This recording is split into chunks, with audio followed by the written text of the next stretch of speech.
from you. If God lets him. Are you listening to me? I remember, I always read Job at one time. I can't read that story verse at a time. I can't. You understand it from a distance, meaning topographically.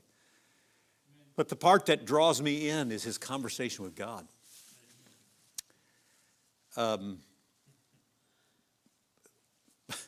That I can't get away from that. Lord, can I? Yes, you can. Everything except his life. Think about that. Everything, including his children. Everything. He lost everything except his life that day by the permission of his God. You understand what I'm saying? And so that was a troublesome time. And then there's the permission God gives to, and this is a mind blower to us. It's like, Lord, how could you do that? Why would you do that? And the only resolution we have, listen, the only resolution we have is to trust him in these verses that we cannot just throw away and roll our eyes at. It is true that his ways are higher than our ways.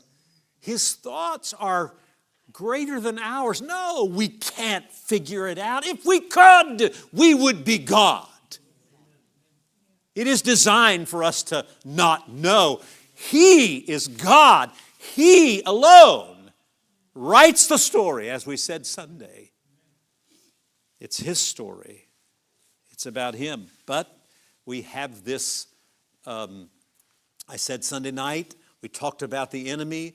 It's powerful, and he will do anything that God lets him do. But the good news from the sea, to feel the cold, the fear that they must have felt. And not just the crowd. Moses is like, Lord, what are you doing? I mean, I'm in charge of this mess. What are you doing? They hate me. They're blaming me. Can you hear him? I don't know if that's what he said or not, but I probably would have. So I'm just saying. But an impossible barrier. How am I supposed to do this? What am I supposed to do? And probably I would imagine to us. And that's when, of course, they were crying and complaining. And so, an impossible thing. What is God going to do? There is no way. Now, we read this story and we know it. So we're thinking, we got this. Oh, yeah. Some of you have lived in impossible situations. And you looked at it and you said, there is absolutely no way. There's no way this can happen. What is God going to do? What is he going to do? Send something down in a parachute? Well, he could. Yeah. Could if he wanted to. I mean, listen, think about this, Dad, overnight. Right now, God can. He can do that. Right now, God can. He can do that. You say, yeah, but the enemy's right here. He's killing me. I don't have any place to go. You're right. But you have God. And I'm going to revert to last week. You remember at the bush the thing that Moses went to get? You remember what he went to get? He went to get instructions. He went to get information. What did he come away with? He came away with God's name. I am. All you need to know is who I am. I'll take care of everything. Really the same idea here. So we've got three pressures here. We've got the ruthless enemy. We've got the impossible barrier. And then for Moses, he's got this group of fearful people. And how persuasive are these fearful people? Well, let me tell you how persuasive they are. Speaking to the rock, Jesus in the wilderness, 1 Corinthians, he smote the rock the second time, which gave the wrong image. Jesus was only died how many times? Once for all. How persuasive are those people? Oh, they caused Moses to give away the promised land. But boy, isn't God merciful. I don't know why my mind is, I've been all over Moses. What a great guy. Provision. 3 pressures, 1 provision. And I'm talking about the presence of God in the pillar of God by cloud by day and the fire by night.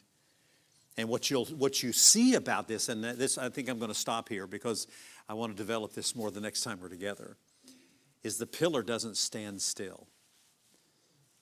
It's always between his people and the enemy. Always. Never alone. No, never alone.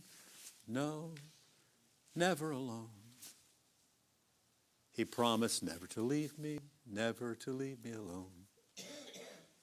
One presence against three immense pressures. Chapter number 14, verses 19 and 20. Let's just look at it real quick. And the angel of God, which went before the camp of Israel, removed and went behind them, and the pillar of the cloud went from before their face and stood behind them. And it came between the camp of the Egyptians and the camp of Israel.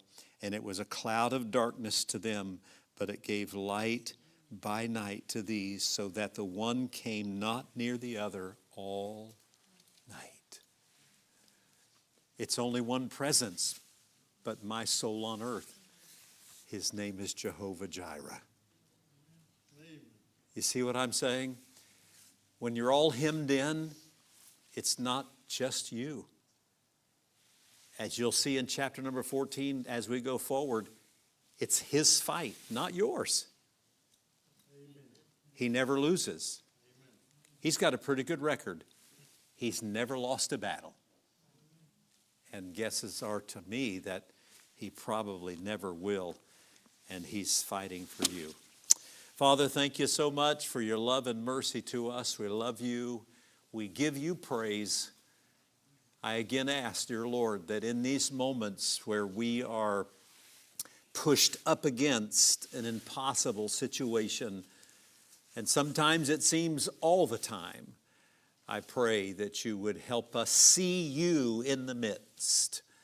And Lord, I ask that you'll relieve the burden, give joy and peace, Lord, in the midst of the fire, in the midst of the battle. We pray. We love you. You're so good to us.